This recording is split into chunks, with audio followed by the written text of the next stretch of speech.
So, Formula One, the Austrian Grand Prix, Formula One is back after a week off from the Barcelona Catalonia Grand Prix, where obviously we saw that famous win for Lewis Hamilton, his first ever win for Ferrari uh, at the Red Ring. And yeah, I mean, this could be a very. I think this is a. I mean, people say Mercedes they're going to be the best team and so on. Still, yeah, but I think in Barcelona, I think Ferrari and Hamilton showed everybody that they are beatable. They can be beatable in strategy, they can be beatable in pace. So, and also let's not forget Mercedes. Even though in the dominant days they had, where they won 7, 8 titles in a row with Hamilton, Bottas, and Rosberg, Austria was never the best track. They struggled a couple of times. Max Verstappen won a couple of times there, even though when Red Bull were not competing for the title. So yes, Mercedes obviously still the benchmark. They're still the best team. They still have the best car, but it's not a foregone conclusion they're going to win this weekend. I mean, you look at I think Ferrari. I mean, you have to say they took a massive step forward to for what they did on Barcelona. The way Lewis Hamilton performed, how quick he was. Yes, of course, the virtual safety car strategy, of course, it helped, but you have to say the way Lewis Hamilton threw, how well they were quick, how well they were strong in terms of pace, how well Lewis Hamilton dominated after the race, after the first virtual safety car. The way he performed was absolutely fantastic. So it was a brilliant performance from Lewis Hamilton, and obviously Lewis Hamilton and Ferrari were hoping to continue that great performance they had in Barcelona. There's a piece of news coming from Lewis Hamilton's camp that his race engineer, Carlos Santi, is said to remain as Lewis Hamilton's race engineer. He was originally drafted as a temporary solution. However, he and Lewis Hamilton have built a strong working relationship, so there are no plans to replace him. So I mean, and obviously, not only the performance levels of Lewis Hamilton this season is much better than last season. You have to also say his race engineer is a breath of fresh air. You have to say because you look at the way race engineer was speaking to Lewis Hamilton after in the Barcelona Grand Prix. He was saying, yes, Lewis, you're doing a great job. Yeah, like this passion. I love that. I really like that. I don't listen. I'm not a Ferrari fan, but I love that passion. I was like, this is what a race engineer is supposed to do. You know, supporting, fighting for the driver, giving encouragement, arm the shoulder. I liked it. I really liked it. And you're saying you did a great job. Keep it going, Lewis. Come on, Lewis. Come on, you're the best. I really liked it. And you could clearly see Carlos Sainz, he's a friendly guy, according to Lewis Hamilton. So I don't know, maybe he's the new Italian Bono. Who knows for Lewis? But you could clearly see Lewis Hamilton and Carlos Sainz, especially in the podium, you can clearly see they have a very, very good relationship. So, and long may it continue because last season, obviously, the Lewis Hamilton's connection with the other race engineer was absolutely dreadful. So, not Lewis Hamilton, it's been a complete change of him this season. Not only his performances, his driving, and so on, and Ferrari be more competitive, but also race engineer and so on. So things are looking better for Lewis Hamilton, and he'll be hoping to continue that momentum this weekend at Austrian Grand Prix, where it's not the best track for him. It's not like he didn't win in 2014, didn't win in 2015. He won 2016, but obviously that was because of the moment it happened between him and Rosberg. He didn't win 2017. He didn't win 2018. He didn't win 2019. He didn't win 2020. He won this Citeria Grand Prix, but obviously that was the other one. It's a bit like Silverstone, where they had that two races in 70th anniversary and the normal race, which is Silverstone, and also Bahrain with Sakir and Bahrain Grand Prix. Um, and he won obviously Citeria, but he didn't win in 2021 in two races. He didn't win 2022. He didn't win 2023. He didn't win 2024. Didn't 2025. So he doesn't have a great record in Austria. He only won one or two times. So it's not his best track. But at the same time, you have to say Ferrari, their pace has been very, very strong. And they can be good in Austria. Last season, though, I think they were the second best to McLaren. So yeah, that can be good in Austria. Leclerc can be good in Austria as well. Yeah, he has to bounce back. I mean, he won in Austria before, and he had a very good performance. And surely he cannot keep performing the way he did, because obviously every race he's crashing. Sorry, every race weekend we see a crash, we see brakes failing or whatever, or he's in the wall or whatever. So this weekend he has to perform better. He has to get back to performing better, and he has to get back to his best because he's a quality driver. But his form recently has been very, very bad. So this is a big chance for him to bounce back this weekend. Lewis Hamilton, like I said, he performed really well in the last race, won the race comfortably towards the end, and he's been performing generally this season very, very good. And Ferrari, like I said, I don't you know, they can be good in Austria, but I don't think this is their best track according to their main characteristics. So, but let's see. I mean, we said the same thing in Barcelona, and Lewis Hamilton won over 20 seconds. So yeah, it should be a two-stop race. So it should be a two-stop race. So it should be like normal. Obviously 71 laps, so it could be it's gonna be very, very long. So yeah, and obviously Austria is a very, very short track. Also, I think the lap time is very, very short out of all the tracks. I think it's I think the second shortest in terms of lap time. I think is the best, and the first shortest is of course is Austria. I think it's 1:16 or 1:5 is the lap time, or 1:7 something like that. So yeah, or 1:9 I should say, whatever. But yeah, like it's uh it's a very short track, so it's going to be very important for the drivers to get to be to do well in Austria, and also to adapt to it really well, because Lewis Hamilton, like I said, he doesn't have the best record there, but we said the same thing about he was good in Barcelona, but we said about Ferrari not going to be strong in Barcelona, and they won the race. So let's see. um yeah, the lap time is 1:17 by Oscar Piastri last year. That's the record. In qualifying, it's 1:2 for Valtteri Bottas in 2020. So it's 1:2, 1:7, 1:9, 1:5. So it's the shortest, basically, out of all the tracks.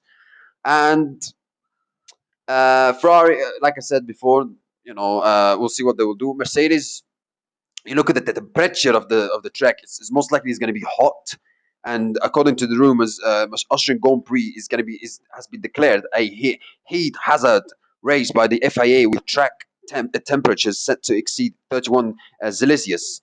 Drivers can use a cooling kit under their suits, but those who don't must carry an extra 5 kilograms of ballast to ensure they do not have a competitive advantage. Um, I like sometimes we know that Mercedes in hot temperatures they struggle. In cold temperatures, obviously they do really well, but in hot temperatures, this is where they really, really struggle. So, and especially the engine sometimes can be a problem. Obviously, they've had some problems in reliability, and particularly last couple of races, not only for Mercedes themselves, also the other teams like McLaren, Williams. So yeah, and Toto Wolff said that they're going to bring race updates for the car performance levels and the reliability levels. How much of an improvement will that be? Let's see and find out. Obviously, still Mercedes is still the team to beat right now, but of course, I think Barcelona, and even though in Miami to some extent they showed that they can be beatable, so they're the best team, but I don't think they are as beatable. I don't think they are unbeatable as, let's say, they were in 2014 or 2020, for example, where the car was an absolute beast. So yeah, I think obviously Mercedes, Kim Antonelli, he had a difficult weekend in Barcelona where he had a reliability issue. But he has a chance to bounce back this weekend, and obviously he will be hoping to, kind of have a good memory this time in Austria, because last year, obviously, that's where he had a really bad moment in crashing to Max Verstappen. So this is a opportunity for him to bounce back in Austria, not only because he had a difficult race last time, but also Austria last year was a terrible race for him. One lap race, because obviously he crashed in the first. He crashed into the back of Max Verstappen in the first lap. So yeah, this is a chance for him to bounce back. George Russell, he needs to improve his performances. I mean, in Barcelona, where he was overtaken by Antonelli, but yes, he gained 18 points on Antonelli, but Antonelli in race pace, he was better than Russell. So Russell won before in Austria, but I think that was down to Max and Lando crashing each other or contact each other. Sorry. So So yeah, but it's not a foregone conclusion that Mercedes are going to win this weekend. It's not that like I said, the best track historically. It's going to be hot, like I said, so it's not going to be easy for them. So yeah, they can be. They show that they can be beatable in Barcelona, and I think they can be beatable also in this weekend. They're still the benchmark, but they're not like impossible to beat. So yeah, you look at McLaren. Obviously, they also have a Mercedes engine, so that could affect them also. Not just Mercedes themselves, also could affect McLaren. They have a driver who's very, very strong in Austria historically, and that's Lando Norris. Even in the days where McLaren were in a kind of a midfield car, he was also always getting podiums. He's always been very, very strong in Austria. So I do expect it to be very, very strong once again. He won in Austria last season. I do expect it to be strong again this weekend if his car works.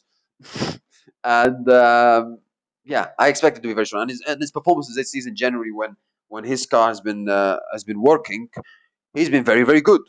When his car has not been working, he's not been able or allowed to show his full potential of his driving. So yeah, he was very good in Barcelona. He was very close to the two Mercs. So yeah, I expect him to be very strong once again, and even fighting for the win. If McLaren are very competitive, like I said, and they don't have any issues in the car. Oscar, his performance recently has not been the best, so there's a chance for him to bounce back this weekend. Red Bull, they're going to bring upgrades, but according to Lauren Meck, the upgrades they're going to bring is not going to be enough. So let's see and find out. Hajar, his performance recently has been okay. He had a podium for one moment in Monaco, but it got taken away from him because Gasly got his podium. But yeah, his performance has been okay this season. Not far away from Verstappen. Max Verstappen obviously has a phenomenal record in Red Bull Ring where he's won 4 or 5 times. Even in the days where, like I said, Red Bull were not competitive, he's won 2018, he's won 2019. So yeah, and obviously it's a home race for Red Bull as well. So Verstappen should be competitive. Red Bull with the upgrades, they should be competitive as well. So yeah, I think 4 teams can win this race, in my opinion. I think Ferrari can win. Obviously, they showed in last race they bring upgrades and they improve their car. That's for sure. Mercedes obviously is the benchmark. McLaren and Lando, they can be strong in Austria, so he can be fighting for the victory. Max and Red Bull, they're going to bring upgrades, and Max, like I said, is usually strong in Austria, so they'll be fighting for the win. So I think 4 teams can win. I think 4 teams can win. I think 4 drivers can win. I think 4 or 5 drivers they can win. I think Lewis Hamilton can win. Leclerc can win if he bounces back well this weekend. I think two Mercs can win, of course. Lando can win. Max can win. Oscar, I'm not really sure. Hajar, I'm not sure, of course. So I think this could be a fight between the 4 teams for the victory. So it's going to be a very, very interesting weekend. So I'm looking forward to it. And you look at the other teams. Alpine. Obviously, they didn't have they had two points finished despite they didn't have a best qualifying in Barcelona. Let's see. They've had a good start to the season. Let's see how if they're gonna continue that momentum or not. V Cup, I think that they should be good around this track. I think they were good last season, if I'm not mistaken. So they should be good around the track. Audi. I mean, Sauber. Kick Sauber last season, they were fantastic in Austria. Bortoleto got his first points finish, so he can be strong. I think Audi and Bortoleto and Hulkenberg can be strong this weekend, unless they don't face some crazy issues in the car, like Hulkenberg it happened to him in Barcelona, unfortunately. Aston Martin and Alonso. Uh, I don't have high expectations on them. Cadillac, I don't have high expectations on them. Williams, not high expectations on them also. So yeah, my predictions. My pole position prediction. I'm going for Max Verstappen. I think Max will get pole. I think Red Bull going to be strong. And top 3 for the race. Third position. Third place, I'm going for Lewis Hamilton. Second position, I'm going for